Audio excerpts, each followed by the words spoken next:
Hi tears, எல்லோருக்கும் வணக்கம். இன்னைக்கு ஈவினிங் ஸ்நாக்குக்கு சூப்பர் ஹெல்த்தி அண்ட் டேஸ்டியான ஹை ப்ரோட்டீன் ஸ்நாக் தான் பண்ண போகிறோம். இந்த ரெசிபி 10 மந்த் ப்ளஸ் பேபிஸ்க்கு கொடுக்கலாம். அரை கப் வெள்ளை கொண்ட கடலை, 1/4 கப் பச்சை பட்டாணி நல்லா வாஷ் பண்ணிட்டு ஒரு 6 to 7 ஹவர்ஸ்க்கு ஊற வச்சிடணும். நான் ஈவினிங் ஸ்நாக்குக்கு செய்ய போறேங்கிறதுனால மார்னிங்கே ஊற வச்சுட்டேன். இப்போ ஒரு டைம் நல்லா வாஷ் பண்ணிட்டு வேற தண்ணி ஊற்றி ப்ரெஷர் குக்கரில் தேவையான அளவுக்கு சால்ட்டும் சேர்த்து 2 to 3 விசில் வச்சு எடுத்துக்கணும்.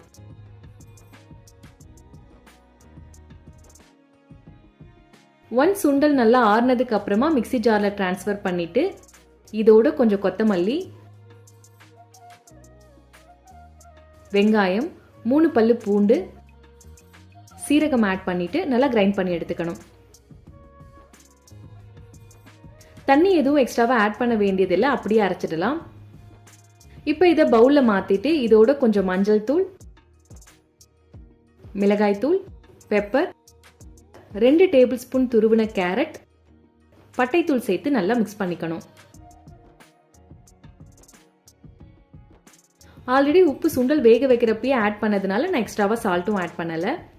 கையில் கொஞ்சமா ஆயில் அப்ளை பண்ணிட்டு இந்த மாதிரி ஸ்மால் பேட்டிஸா ரெடி பண்ணி வச்சுட்டேன். இதுவே நமக்கு செய்யறப்ப எக்ஸ்ட்ரா இருக்க மிக்ஸ்ல ஸ்பைசஸ்க்கு பச்சை மிளகாய் இல்லைனா மிளகாய் தூள் சேர்த்து செஞ்சிடலாம். நான் இன்னைக்கு காரத்துக்கு ஒரு பச்சை மிளகாய் கூட ஃபைனா சாப் பண்ண அரை வெங்காயம் சேர்த்திருக்கேன். ஆல்ரெடி கிரைண்ட் பண்ணுறப்பயே நம்ம வெங்காயம் ஆட் பண்ணியிருப்போம். ஸோ இப்போ ஆட் பண்ணுறது ஆப்ஷனல் தான், வேண்டாம்னு நம்ம ஸ்கிப் பண்ணிக்கலாம். தோசைக்கல் நல்லா காஞ்சதும் கொஞ்சமாக ஆயில் விட்டு எல்லா சைடும் நல்லா கோல்டன் ப்ரௌன் கலர் ஆகிற வரைக்கும் ஷாலோ ஃப்ரை பண்ணி எடுத்துட்டா அவ்வளோதான் சூப்பர் ஹெல்த்தியான ஹை ப்ரோட்டீன் கட்லெட் ரெடி.